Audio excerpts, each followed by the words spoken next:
Before the story sweeps you away, tell us where you're watching from in the comments. If our tales touch your heart, don't forget to like, subscribe, and share the love. Have a wonderful day.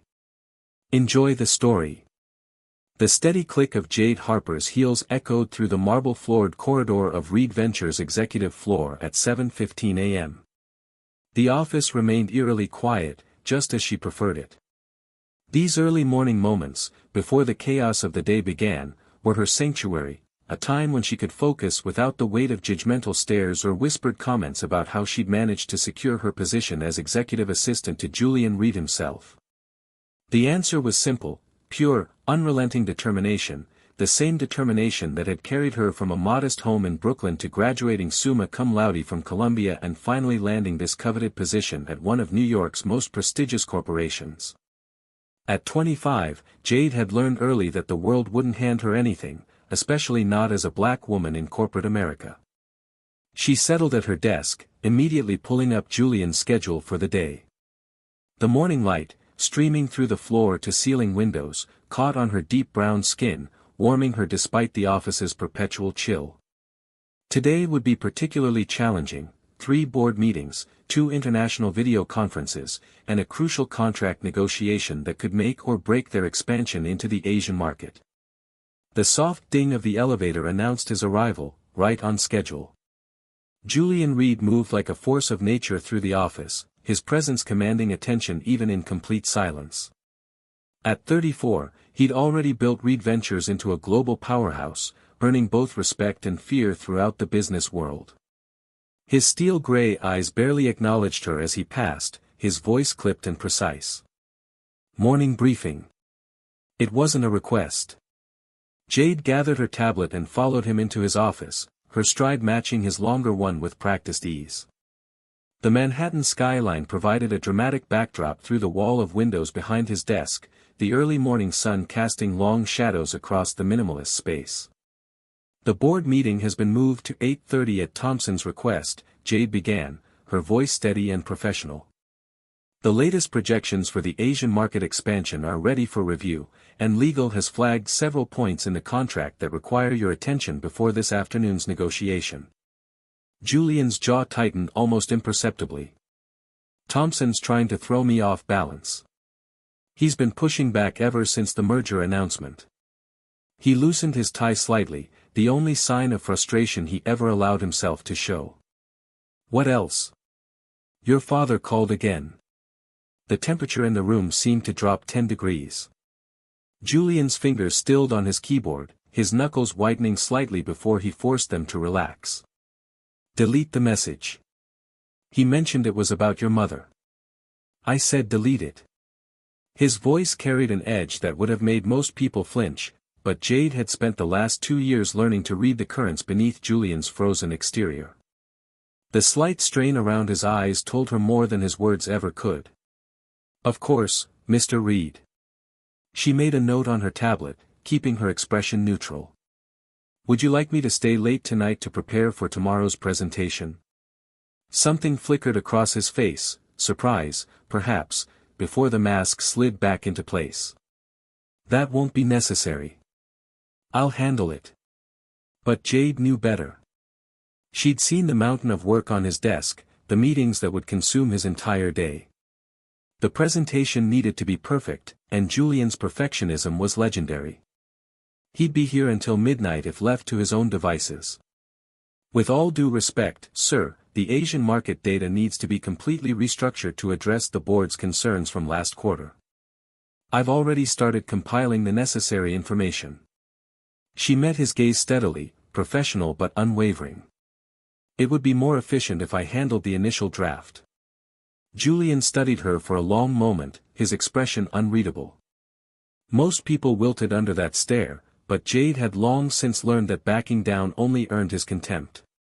Finally, he gave a slight nod. Have it on my desk by 8 p.m. Yes, sir.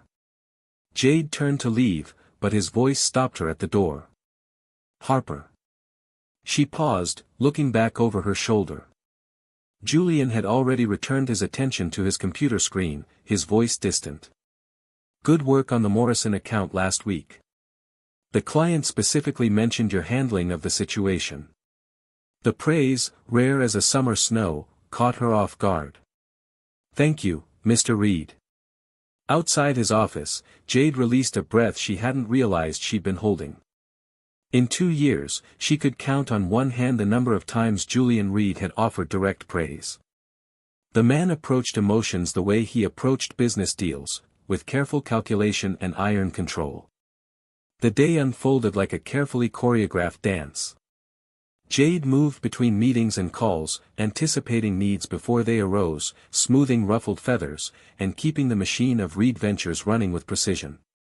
By 7 p.m., most of the office had emptied, leaving her alone with the gentle hum of her computer and the soft glow of the city lights beginning to twinkle awake outside. The presentation was nearly complete when her phone buzzed with a text from her best friend, Lila. "Girl, you cannot skip another Friday night. Your work ethic is admirable, but your social life is on life support. One drink, just one. The new rooftop bar on 5th is calling our names." Jade smiled despite herself, glancing at the time. She could finish the presentation in another hour, and maybe Lila had a point. When was the last time she'd done anything just for fun? The sound of approaching footsteps made her look up. Julian emerged from his office, his tie loosened and jacket draped over one arm. He stopped at her desk, eyes falling on her still illuminated computer screen. "You're still here. Just finishing up the presentation, Mr. Reed. I'll have it to you in an hour." He frowned slightly, an expression she'd learned to read as confusion rather than disapproval. "It's Friday night, Harper. The presentation can wait until Monday. I prefer to finish what I start, sir." She met his gaze steadily, noting the shadows under his eyes that even his careful composure couldn't quite hide. "Unless you'd rather I didn't." For a moment, something almost like amusement touched his features. "Stubborn," he muttered, more to himself than to her, then louder, "Lock up when you leave." "And Harper?" "Yes. Don't make a habit of sacrificing your Friday nights. The company won't fall apart if you occasionally have a life outside these walls." With that cryptic comment, he was gone, leaving Jade staring after him in surprise. Had Julian Reed, workaholic extraordinaire, just encouraged her to maintain a work-life balance? The same man who she'd seen sleeping in his office more times than she could count. Her phone buzzed again with another message from Lila, and Jade made a decision. The presentation was good enough. Maybe it was time to remember that life existed beyond the gleaming walls of Reed Ventures. What she didn't know, couldn't know, was that this Friday night would change everything. One decision, one moment of weakness, would set in motion a chain of events that would shatter the careful boundaries between her and Julian Reed forever. The rooftop bar on 5th Avenue pulsed with energy, its elegant crowd bathed in the warm glow of string lights and the neon shimmer of the Manhattan skyline. Jade leaned against the glass railing, letting the cool autumn breeze play with loose strands of her carefully styled hair. Lila had been right, she needed this. "I can't believe you actually came." Lila clinked their glasses together, her infectious smile brightening the night. "I was starting to think Reed had you chained to that desk." Jade rolled her eyes but couldn't suppress her own smile. "He actually told me to have a life outside work, if you can believe it." The Ice King himself suggested work-life balance. "Now I've heard everything." Lila's perfectly manicured nails drummed against her glass. "Speaking of our favorite CEO, have you heard the rumors?" "What rumors?" "Apparently, the board is pushing back hard against his latest acquisition plan. Word is, they think he's being too aggressive, too fast. Some are even suggesting bringing in outside leadership to stabilize things." Jade frowned. She'd noticed the tension in recent board meetings, but Julian had seemed unshakable as always. "Where did you hear this?" "My cousin works in legal at Thompson's firm. She says." Lila's eyes suddenly widened, fixed on a point over Jade's shoulder. "Oh my God, speaking of the devil." Jade turned, her heart skipping a beat. There, at the bar's entrance, stood Julian Reed himself. Gone was his usual pristine suit, replaced by dark jeans and a charcoal sweater that did nothing to diminish his commanding presence. A stunning blonde hung on his arm, laughing at something he'd said. "That's Vanessa Langston," Lila whispered. "Her father owns half of Boston's shipping industry. Rumor has it they've been seeing each other for months."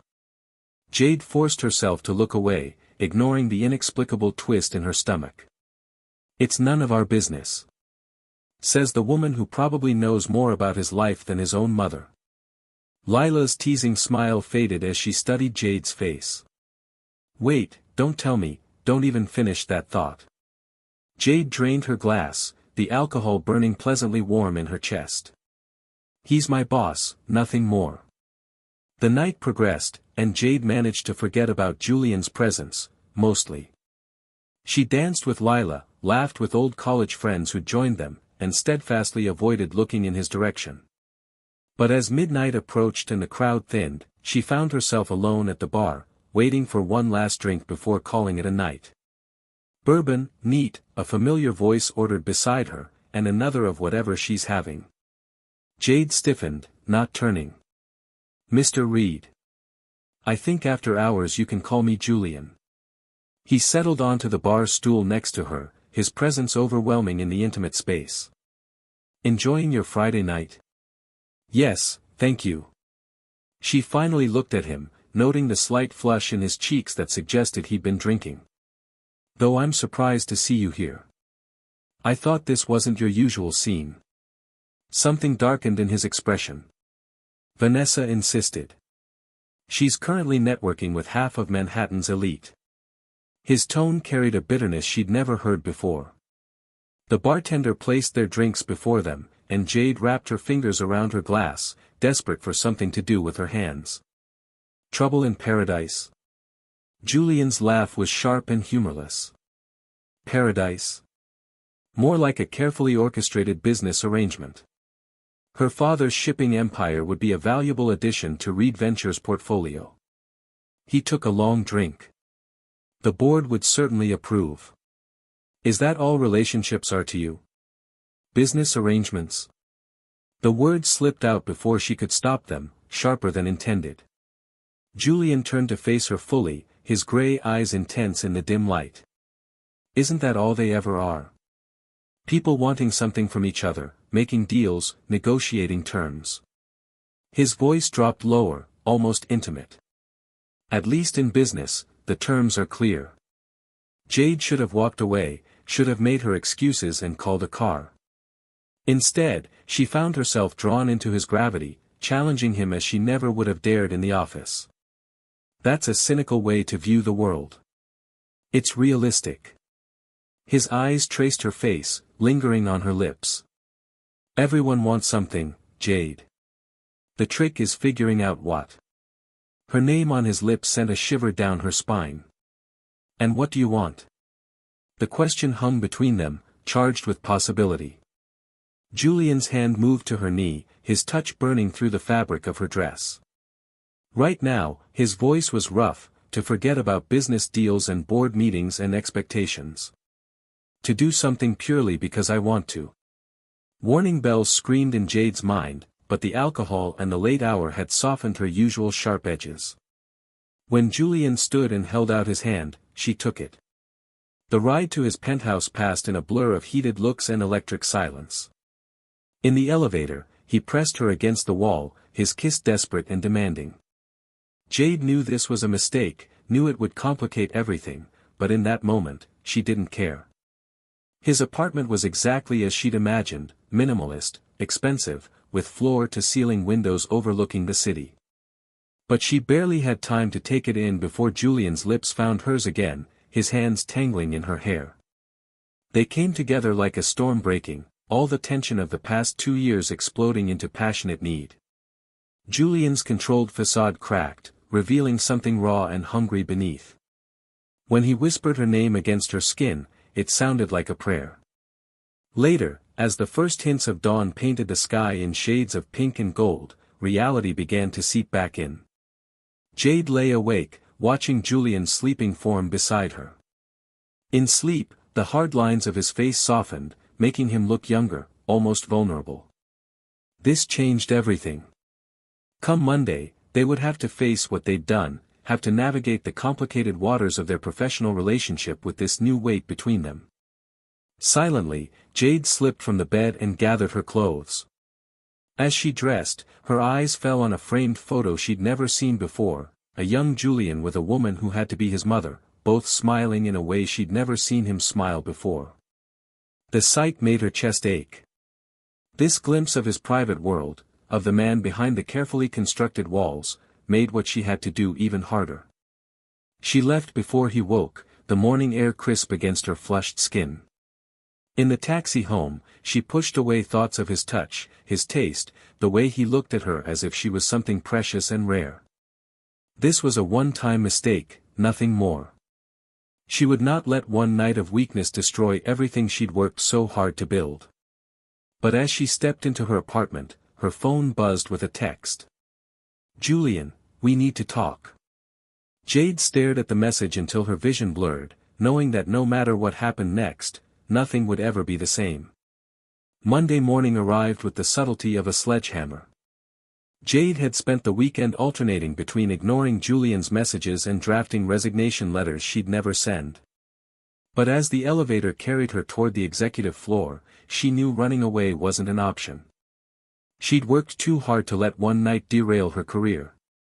The office hummed with its usual morning energy, but everything felt different. The familiar walk to her desk seemed longer, each step weighted with the memory of Julian's touch. She'd barely settled in when his voice cut through her thoughts. "My office. Now." Jade's spine stiffened at his tone, cold, professional, as if Friday night had never happened. She followed him inside, her tablet clutched like a shield against her chest.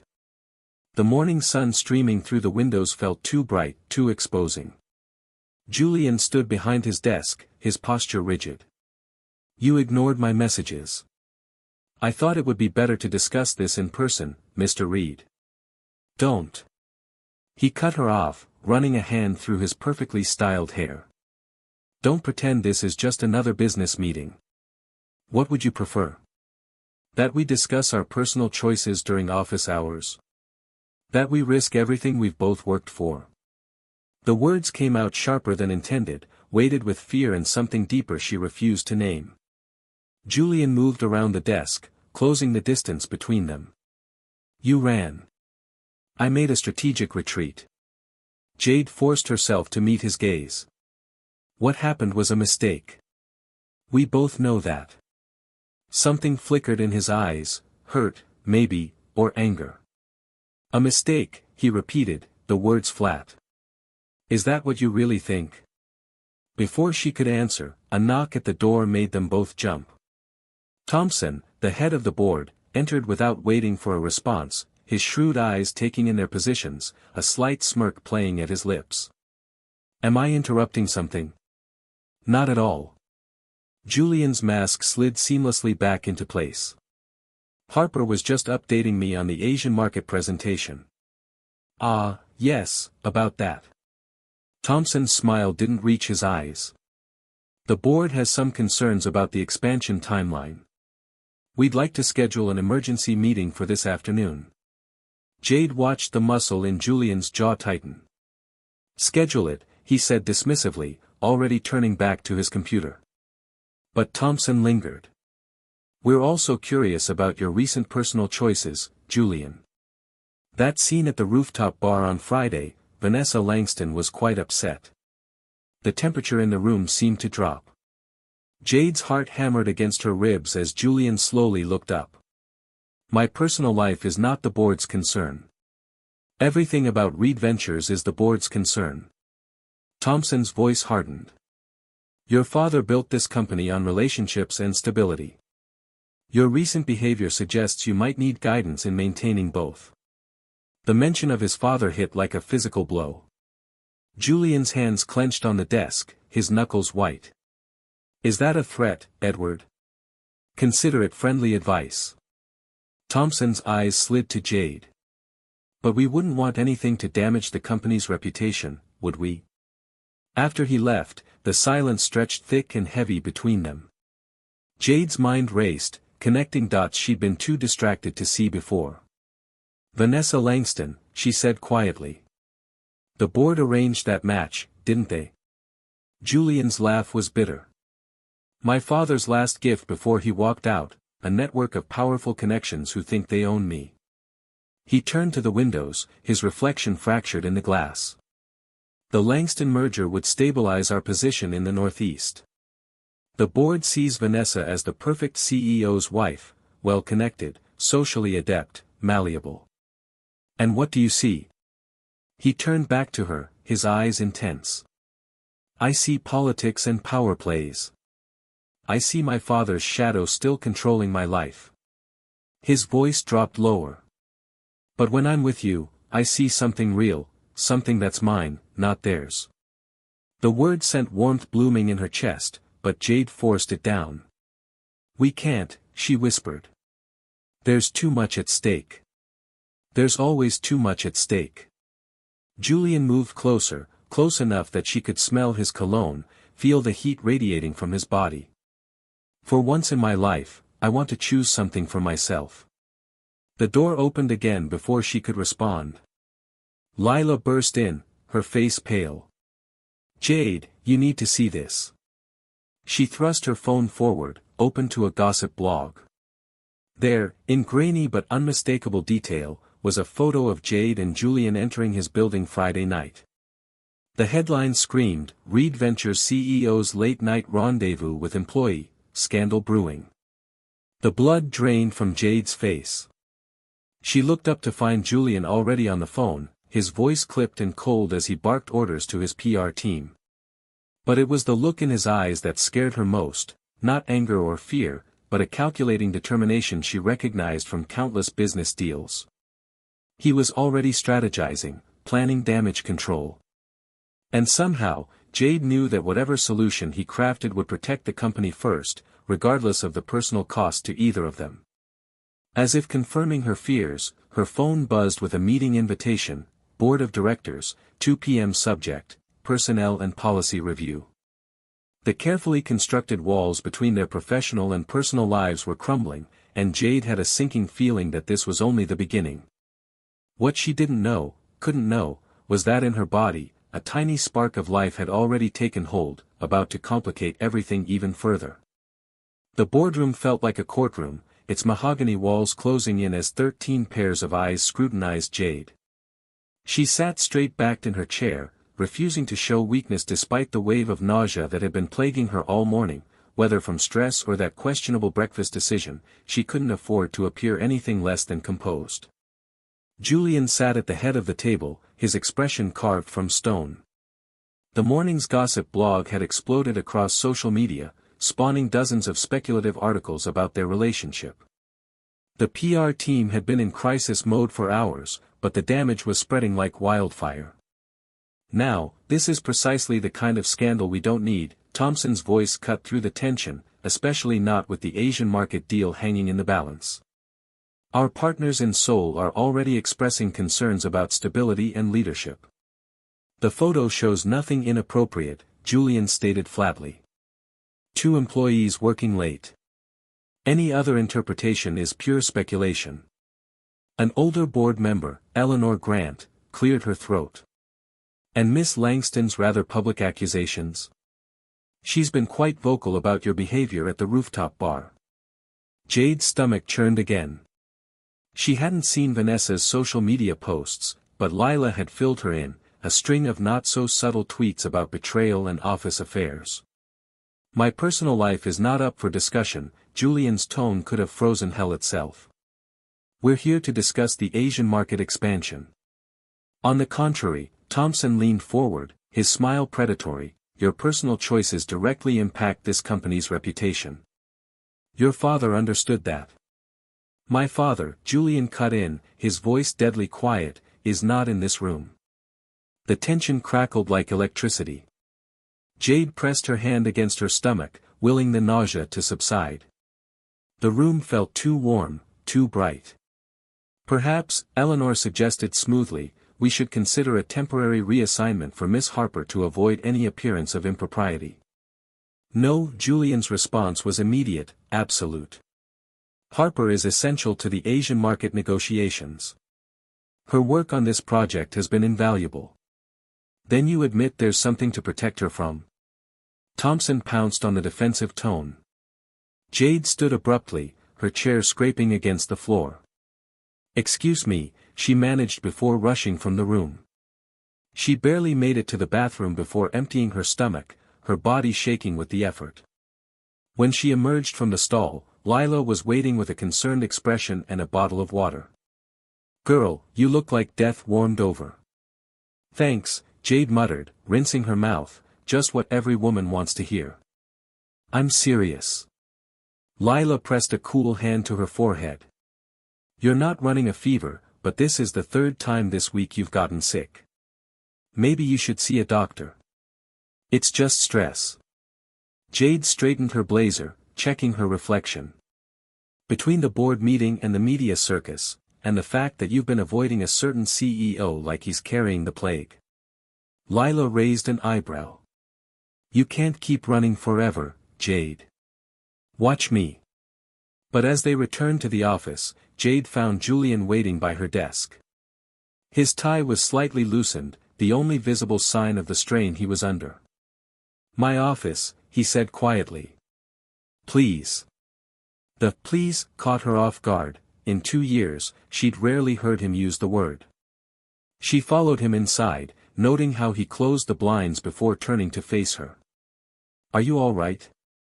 The genuine concern in his voice made her chest ache. "I'm fine. Just a stomach bug. The board wants to transfer you to the London office." He ran a hand through his hair, messing up its perfect styling. "They're painting it as a promotion, International Operations Director. London." The word felt hollow in her mouth. "When?" "Immediately. They're prepared to make the announcement this afternoon." His jaw clenched. "It's a power play. They think they can control me by removing you from the equation." "Maybe they're right." Jade wrapped her arms around herself, suddenly cold. "Maybe some distance would be good for both of us." Julian moved closer, his eyes intense. "Is that what you want? To run away to London?" "What I want doesn't matter. This situation is affecting the company, your position." "Damn the company." The force of his words made her jump. "For once in my life, I'm asking what you want, Jade, not what's best for ventures, not what the board wants." "What do you want?" The room spun slightly, and Jade gripped the edge of his desk for support. The nausea was back, along with a dizziness that made the floor feel unsteady. "I want," her voice faltered as black spots danced at the edges of her vision. "I want." The last thing she saw was Julian's face transforming from frustration to alarm as her knees buckled. Strong arms caught her before she hit the floor, and his voice seemed to come from very far away. "Get a doctor, now." As consciousness slipped away, a tiny voice in the back of her mind whispered a truth she wasn't ready to face: the missed period she'd attributed to stress, the constant nausea, the dizziness. This wasn't just a stomach bug. This was something that would change everything.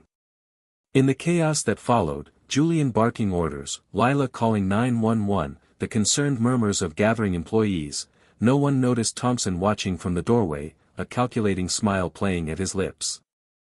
In his hand, he held a phone, already dialing a familiar number. "Mr. Reed?" "Yes, the senior Mr. Reed. I think it's time you came back to New York. Your son seems to be following in your footsteps in more ways than one." The steady beep of hospital monitors filled the private room as Jade slowly regained consciousness. The harsh fluorescent lights made her wince as she opened her eyes, taking in her surroundings, a luxurious private suite, of course. Julian would insist on the best medical care money could buy. Speaking of Julian, he sat in a chair by her bed, his usual impeccable appearance disheveled. His suit jacket was discarded, sleeves rolled up, tie long gone. He stared at a piece of paper in his hands as if it held the secrets of the universe. "How long was I out?" Her voice came out raspy. Julian's head snapped up, his eyes intense. 3 hours. He stood, moving closer but not touching her. The doctor ran some tests. Something in his tone made Jade's heart skip a beat. The paper in his hands suddenly seemed ominous. "You're pregnant." The words fell between them like bombs. 6 weeks. The world tilted on its axis. Jade closed her eyes, memories flooding back, the night at the bar, the passionate encounter in his penthouse, the weeks of nausea she dismissed as stress. "That's impossible. I'm on birth control." "Apparently, the antibiotics you were taking for bronchitis last month interfered with its effectiveness." His voice was carefully controlled, giving away nothing. "The doctor said it's a common interaction that many people don't know about." Jade's mind raced, a baby, Julian's baby. The implications were staggering. "The board will not be informed." Julian finally met her eyes, his expression fierce. "Not until we decide how to handle this." "We." The word came out more bitter than intended. "There is no we, Mr. Reed. You made that clear with your damage control after the photo leaked." "Damn it, Jade." His composure cracked, revealing raw emotion beneath. "Stop pushing me away. This isn't just about you anymore." Before she could respond, the door opened. Lila rushed in, her face a mix of concern and relief. "Thank God you're awake. I've been worried sick." She stopped short, sensing the tension. "Should I come back later?" "No," Jade said quickly. "Stay." Julian's jaw tightened, but he stepped back. "We're not done discussing this." "Yes, we are." Jade forced steel into her voice.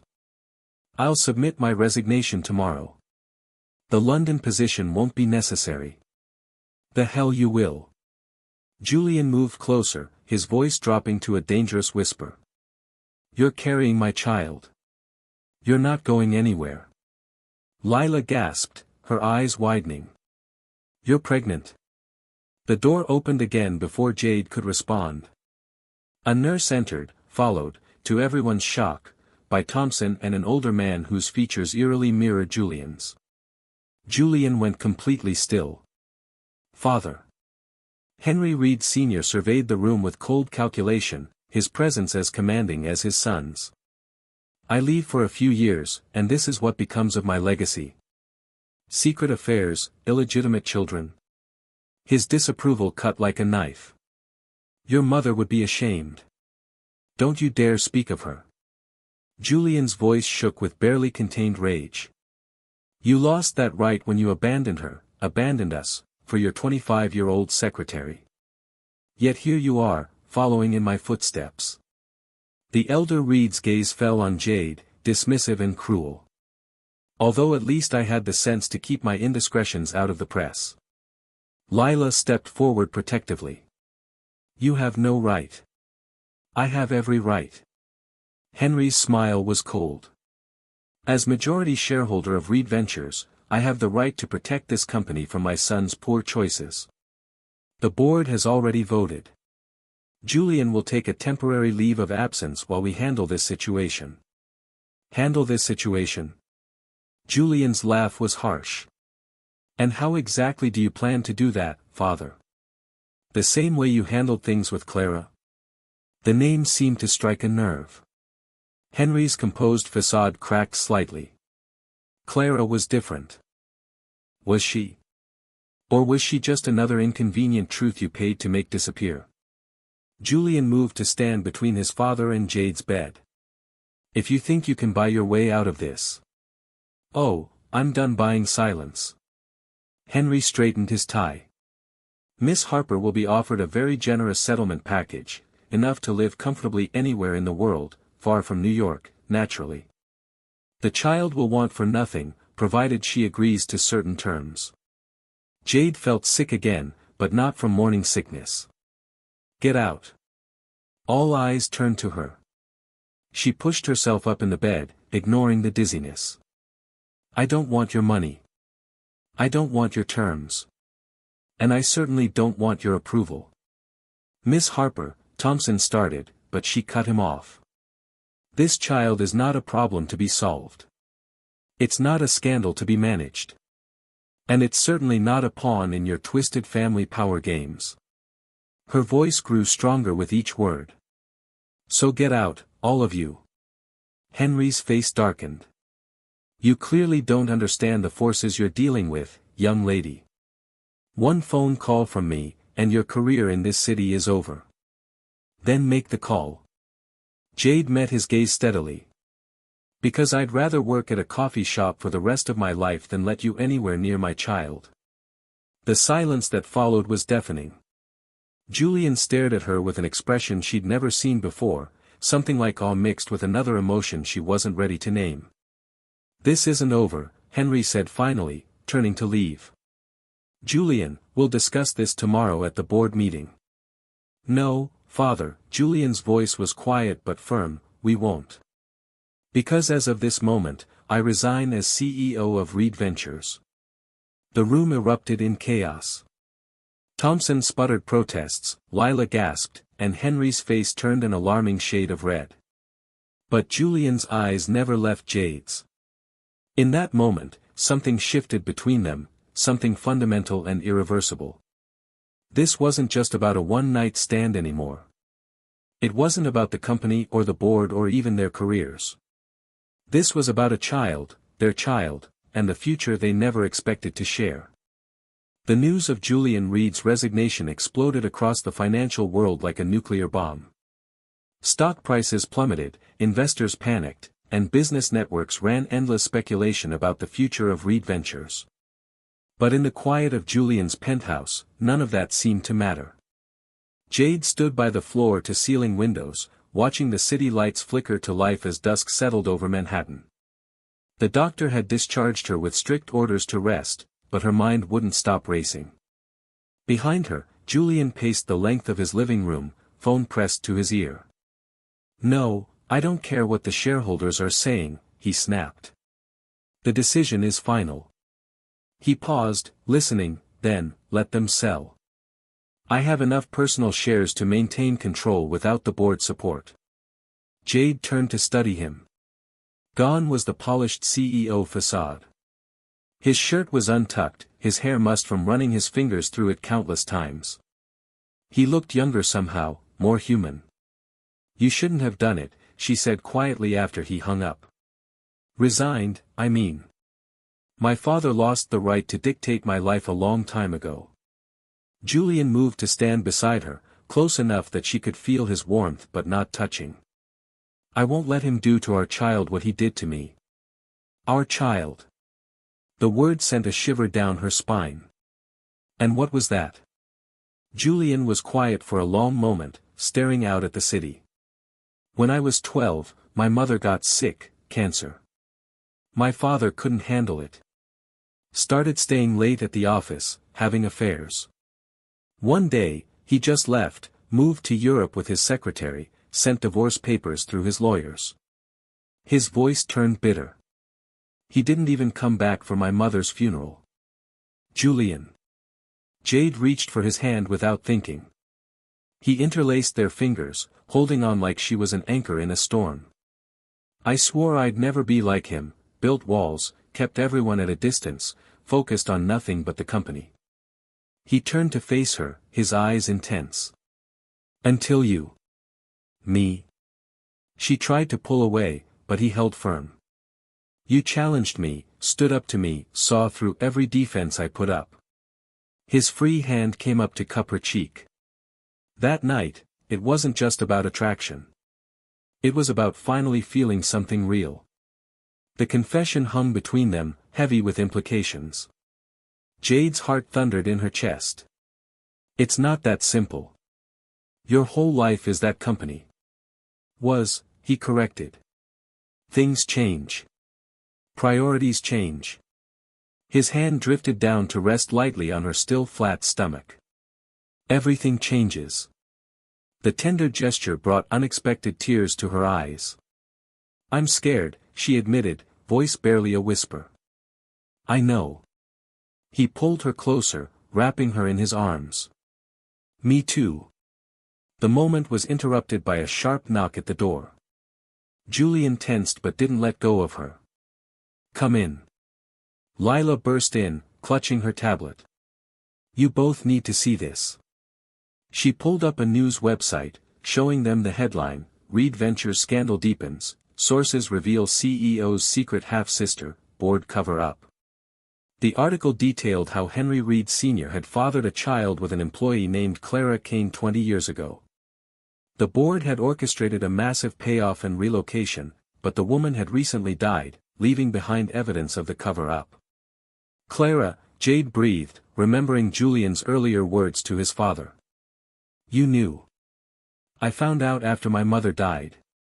Julian's voice was tight. "Clara reached out, showed me proof.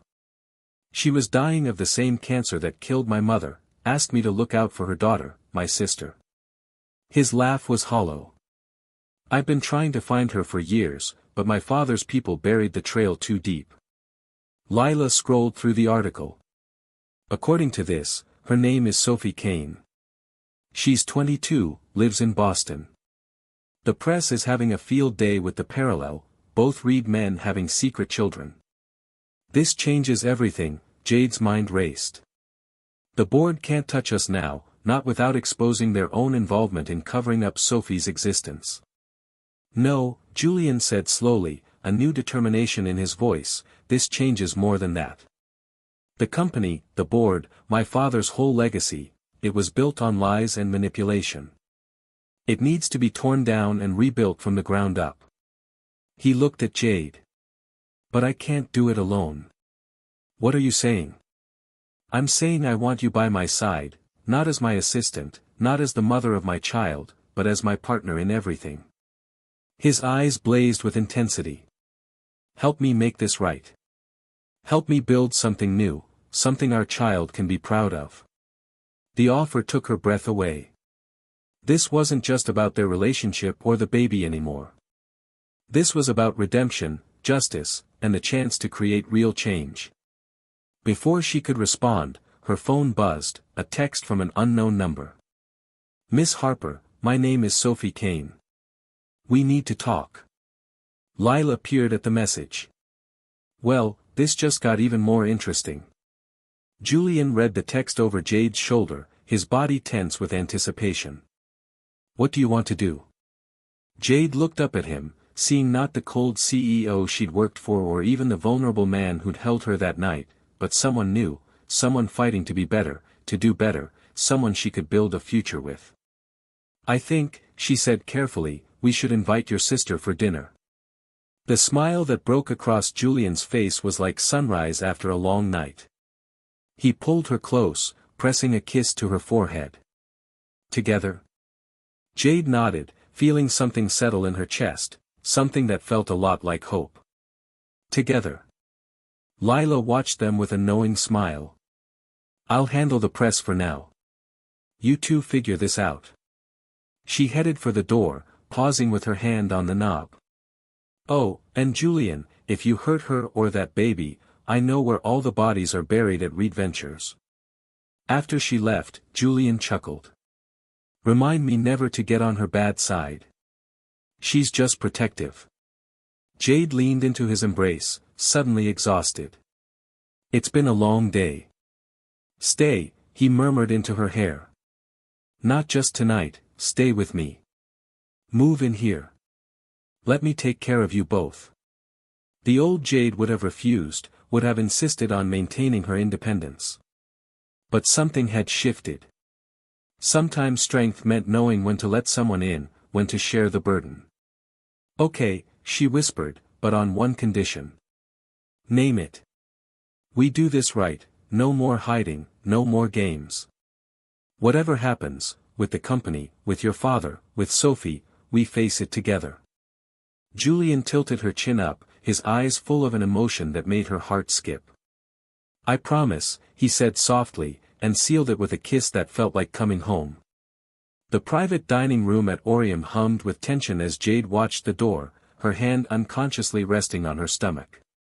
Julian paced near the windows, his reflection fractured in the rain-streaked glass.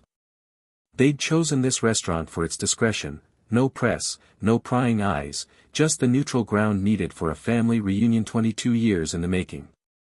"She's late," Julian muttered, checking his watch again. 10 minutes, Jade reminded him gently. "In this weather, that's nothing." As if on cue, the door opened. The young woman who entered made them both freeze.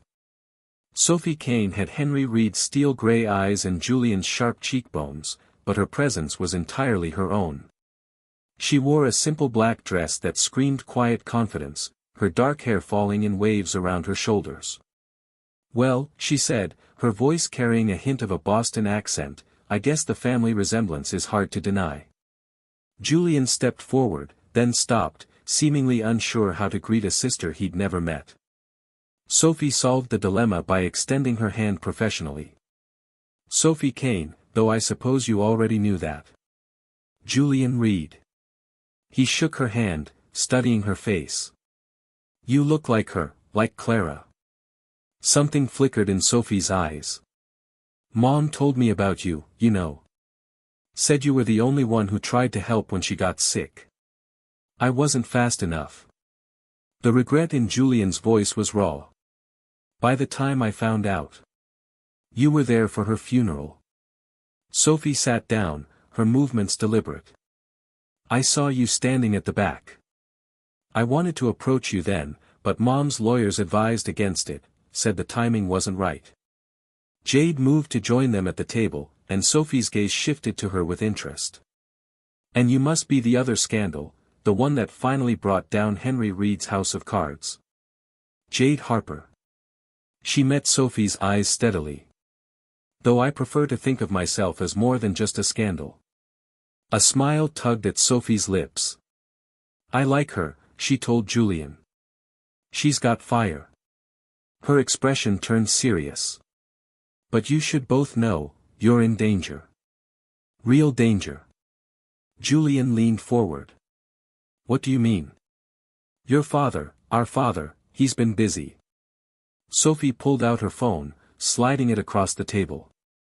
"These arrived yesterday, offers from various news outlets, all wanting an exclusive about my tragic life as Henry Reed's secret daughter.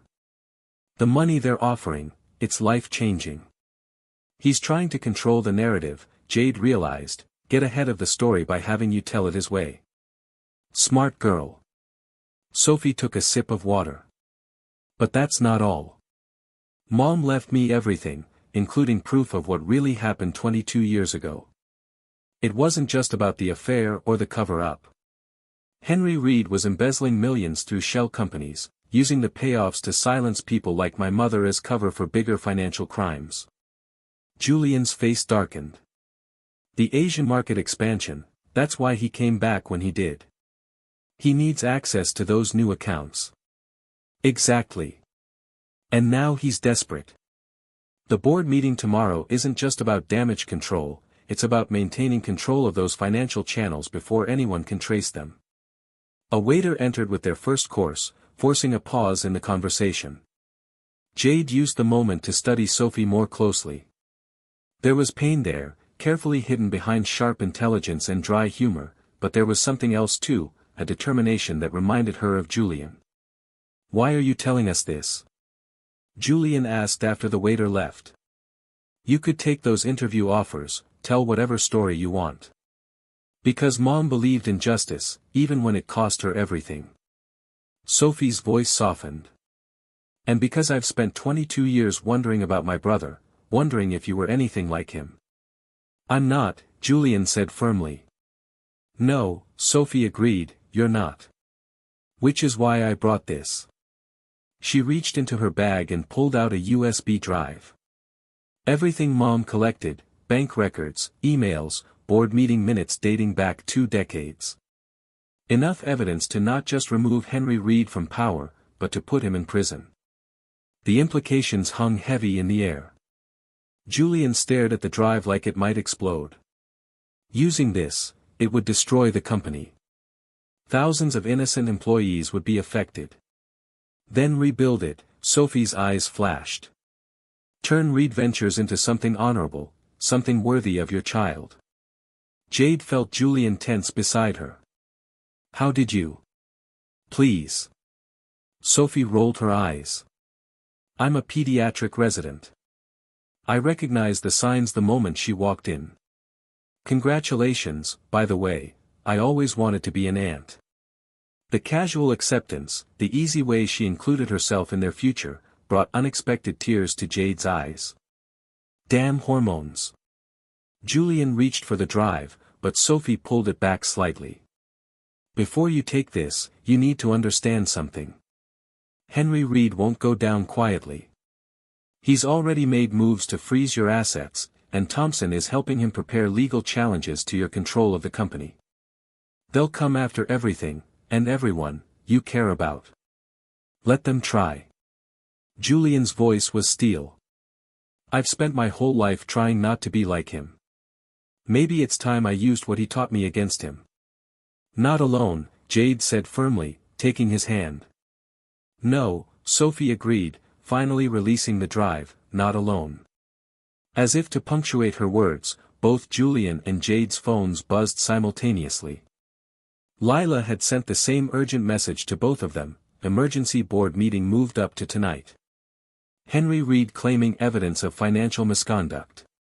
They're voting to remove Julian from the board entirely. Get back here now. Sophie read the message over their shoulders and stood. Looks like the war starts tonight. She smiled, and for the first time, Jade saw the family resemblance clearly, the same determined set of the jaw, the same fire in her eyes. Good thing you've got a secret weapon they don't know about. 2, Jade corrected, squeezing Julian's hand. They have no idea what they're up against. Julian looked between them, the sister he'd just found and the woman carrying his child, and something in his expression shifted from worried to resolute. Then let's go show them. As they left the restaurant, the rain had stopped, leaving the city streets gleaming like possibilities. Tomorrow, the real battle would begin, but tonight, something else had been born besides just plans for revenge, a family, unconventional and unexpected, but stronger together than apart. And Henry Reed was about to learn just how dangerous that could be. The Reed Ventures boardroom crackled with tension as Julian, Jade, and Sophie strode in. Henry Reed Sr. stood at the head of the table, his confident smile faltering slightly at the sight of his daughter. Board members whispered among themselves, their eyes darting between the siblings. This is a closed meeting, Thompson snapped. Miss Kane has no place here. Actually, Sophie's voice carried clearly across the room, as Clara Kane's heir and a Reed by blood, I have every right to be here. She pulled out a chair. Unless you prefer I take this conversation to the SEC instead. Henry's face hardened. You dare threaten me? Interesting choice of words, father. Julian remained standing, his presence commanding, especially given what we've just learned about your own threats over the years. Jade moved to the computer at the far end of the room, connecting Sophie's drive to the system. The massive screen behind Henry flickered to life, displaying financial records and emails that made several board members gasp. What is this? Eleanor Grant demanded, leaning forward to study the documents. This, Julian's voice was cold, is 20 years of fraud, embezzlement, and criminal conspiracy. Would anyone like to explain why Reed Ventures has been making monthly payments to shell companies in the Cayman Islands, companies that, coincidentally, share addresses with certain board members' private holdings? Thompson jumped to his feet. These documents are clearly fabricated. Are they? Sophie stepped forward. My mother was many things, but stupid wasn't one of them. She kept records of everything, every transaction, every threat, every player in this game. Did you really think she'd let herself be silenced without insurance? Henry slammed his hand on the table. Enough. I will not stand here and be accused by my illegitimate offspring. No, Julian cut in, his voice deadly quiet, you'll stand there and watch as everything you built crumbles, just like you stood there and watched our mother die alone. The screen changed to display a series of emails. Jade's voice rang out, clear and professional. These communications show systematic fraud dating back to the original cover-up of Sophie's existence. But it wasn't just about hiding an affair, was it, Mr. Reed? The payoffs were cover for larger financial crimes, millions siphoned through fake consulting contracts, all authorized by this board. The room erupted in chaos. Board members began shouting, some demanding explanations, others reaching for their phones. Eleanor Grant had gone pale, staring at records that clearly showed her involvement. "You fool," Henry snarled at Julian, "you'll destroy everything, the company, your inheritance, your future." "No," Jade stepped forward, one hand protectively over her stomach, "he's saving it from becoming as corrupt and poisonous a business as you made it." Henry's eyes narrowed on her gesture, a cruel smile twisting his lips. "Ah, yes, the pregnant assistant. Tell me, son, are you even sure it's yours?" "Women like her," he never finished the sentence. Julian moved with frightening speed, grabbing his father by the collar. "If you ever speak about her or our child again, I will." "Julian." Jade's voice cut through his rage. "He's not worth it." The doors burst open as federal agents flooded the room, leading them was a familiar face, Lila, holding her badge. "FBI White Collar Division," she announced, causing several jaws to drop. "I believe you all have some explaining to do." Jade stared at her friend in shock. "You were undercover this whole time?" Lila's smile was apologetic. 3 years tracking this case. When you started working here, I had to maintain my cover. But watching you and Julian these past few weeks, I knew you were the key to bringing it all down." She turned to the board. "Ladies and gentlemen, you're all going to need lawyers." As agents began reading rights and collecting devices, Henry Reed made one last desperate play. "The Asian market contracts, they're set to close tomorrow. Without them, the company will lose billions." "You can't." "Actually," Sophie interrupted, "those contracts were renegotiated this morning.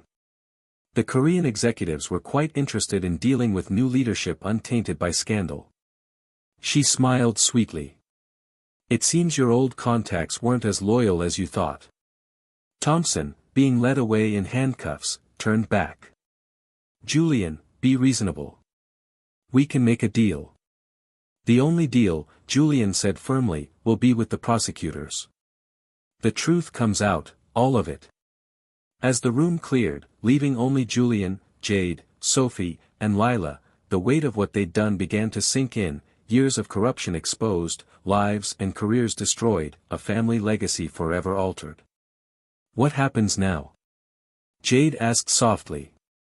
Julian pulled her close, his hand covering hers over their growing child. "Now we rebuild, the right way." He looked at Sophie. "Together. The press is going to have a field day," Lila warned. "This story has everything: corporate crime, family drama, secret siblings, forbidden love. Let them talk." Sophie perched on the edge of the table. "Some things are worth the scandal." Jade felt Julian tense. "The stock price will plummet. Investors will panic. It could take years to recover." "Hey." She turned in his arms, forcing him to meet her eyes. "You trusted me with everything.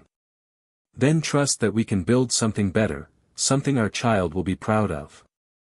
She smiled. "Besides, you're not alone anymore. You have a pretty impressive team."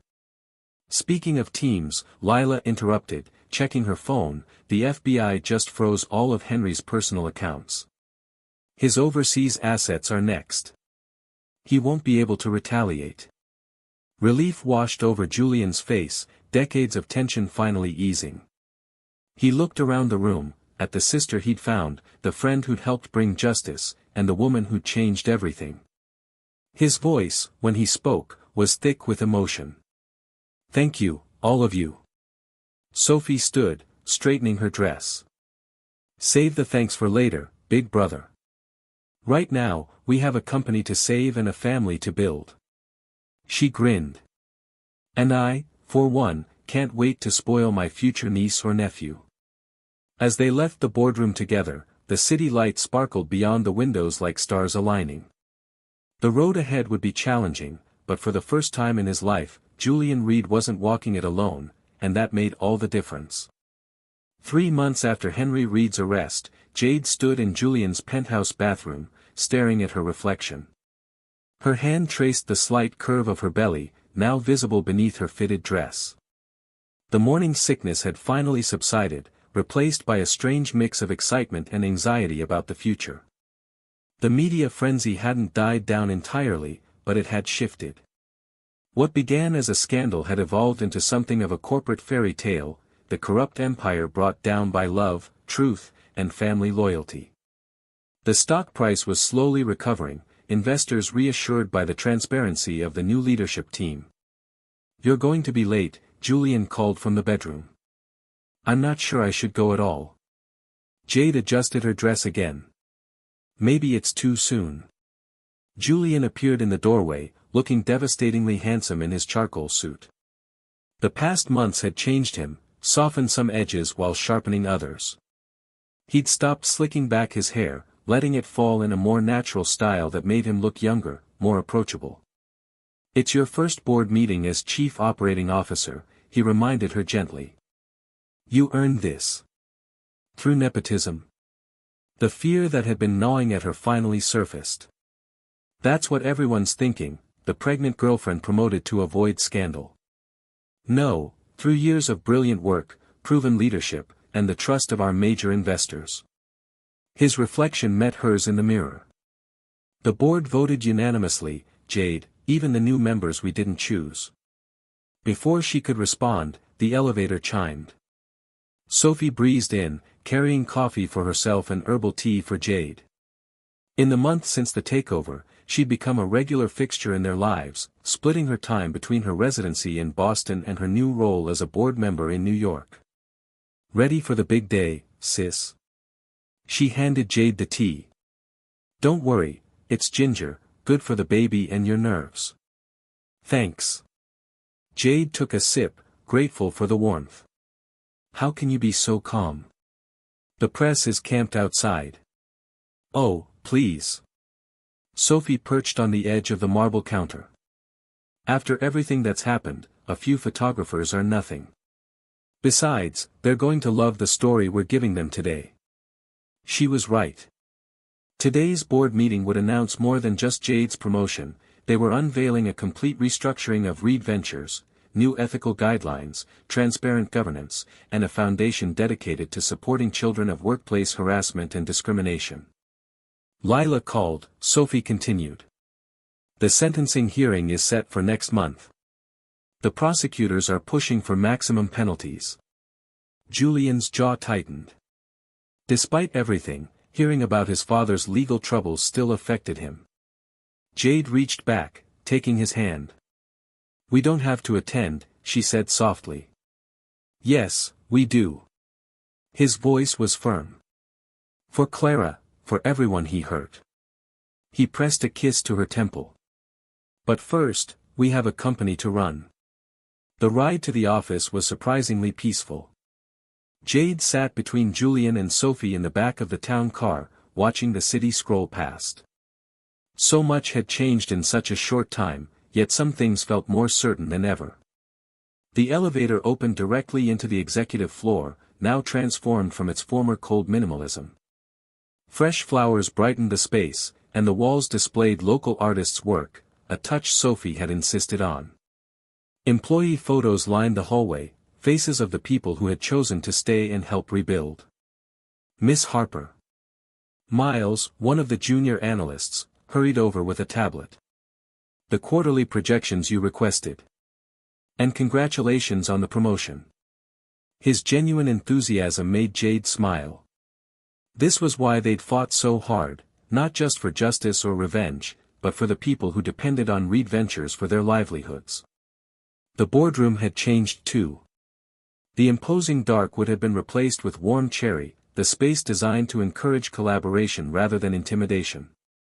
As they entered, the new board members rose in greeting. "Before we begin," Julian addressed the room, "I want to thank everyone for their trust during this transition.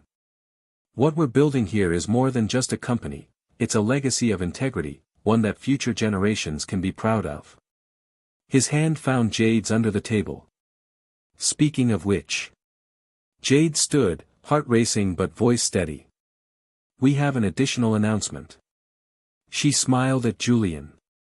We're having a girl. The room erupted in genuine congratulations.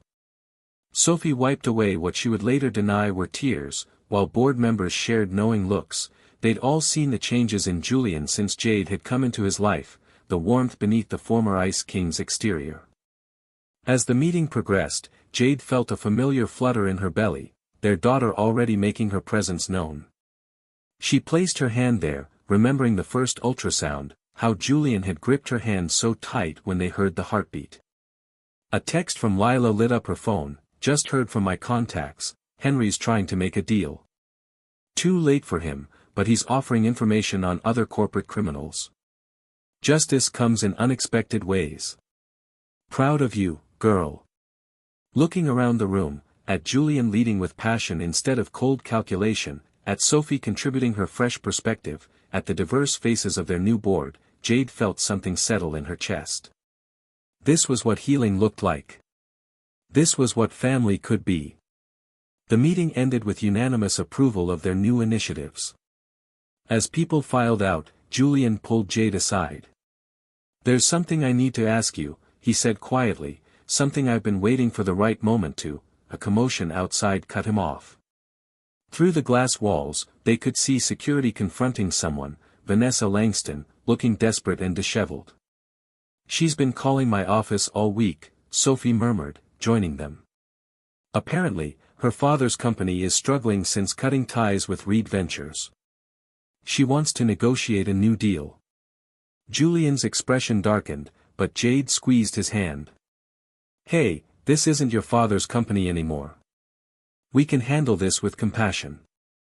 He looked at her with that expression that still made her heart skip, like she was something precious and rare.